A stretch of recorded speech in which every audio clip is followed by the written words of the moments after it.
বন্ধুরা কি করছো? তোমাদের সামনে আমি নিয়ে এসেছি কাতলা মাছের তেল দিয়ে বেগুন দিয়ে তেল চচ্চড়ি। হ্যাঁ, এ দেখো, খুব ফ্রেশ তেলটা, ভালো করে ধুয়ে পরিষ্কার এরকম বড় বড় বড় বড় যে এগুলি থাকে পরিষ্কার করে নিয়েছি মোট কথা। আর তেলটা পরিষ্কার, এত বড় তেলটা ছিল, পরিষ্কার করার পর এটা এইরকম হয়েছে। আর এখানে পেঁয়াজ দেখো, কুচু কুচু করে পেঁয়াজ কেটেছি আর কাঁচা লঙ্কা দিয়েছি। আর এখানে আমি ভেজে রেখেছি,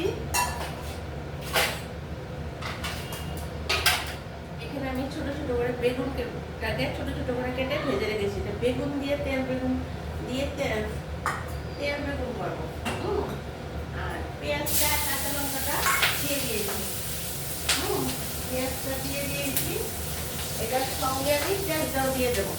এই তেলটা দেখেছো, বেগুনটা আগে একটু ভাজা করে নিয়েছি। আর এখন তেলটার মধ্যে পেঁয়াজটা কাঁচা লঙ্কাটা দিলাম, তেলটাও দিয়ে দিলাম। হাতটা একটু ধুয়ে নিই। এটা খেতে খুব টেস্টি হয়। কিন্তু বন্ধুরা এখন আমি একটু হলুদ দিয়ে দিচ্ছি, আর এখানে একটু নুন দিয়ে দিয়েছি, স্বাদ মতো অল্প করে নুন দিয়ে দিয়েছি।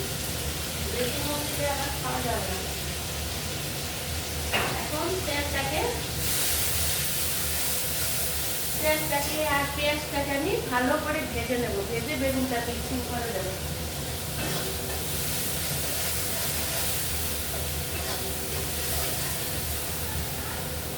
বেগুনটাকেও দিয়ে দিলাম। এখন এটা ভাজা ভাজা হয়ে যাবে। ভাজা ভাজা হতে হতে তোমাদের সঙ্গে আমি একটু কথা বলে নিই। তো বন্ধুরা, তোমরা আমার সব রেসিপিগুলো দেখছো তো? আমাকে প্লিজ একটু সাবস্ক্রাইব করে দিও। আর আমি দুপুরে লাঞ্চে আসছি, বিকেলে চায়ের আড্ডায় আসছি, সকালে আবার কি কি প্রিপারেশন করছি এগুলোও দিই। তাহলে তোমরা প্লিজ আমাকে একটু সাবস্ক্রাইব করে দিও।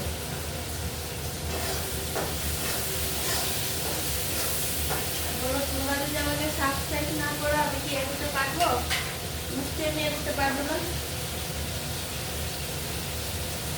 প্লেটটা ধুয়ে নিই, প্লেটের মধ্যে তুলে তোমাদেরকে আমি দেখাবো।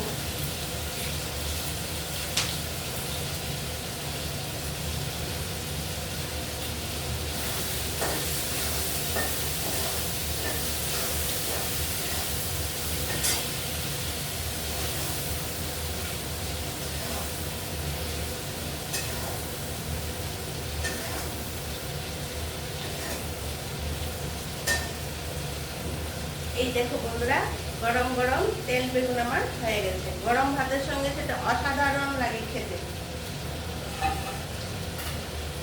বুঝতে পেরেছো যে কিভাবে তেল পিঠা করেছি?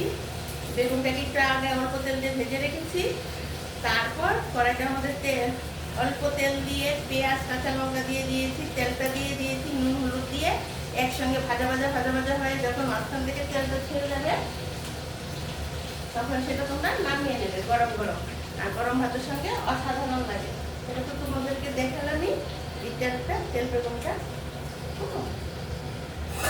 বন্ধুরা, এখন রাখি, পরে আবার তোমাদের সঙ্গে অন্য আরেকটা রেসিপি নিয়ে দেখা হবে। টাটা, আবার বাই, সবাই ভালো থেকো।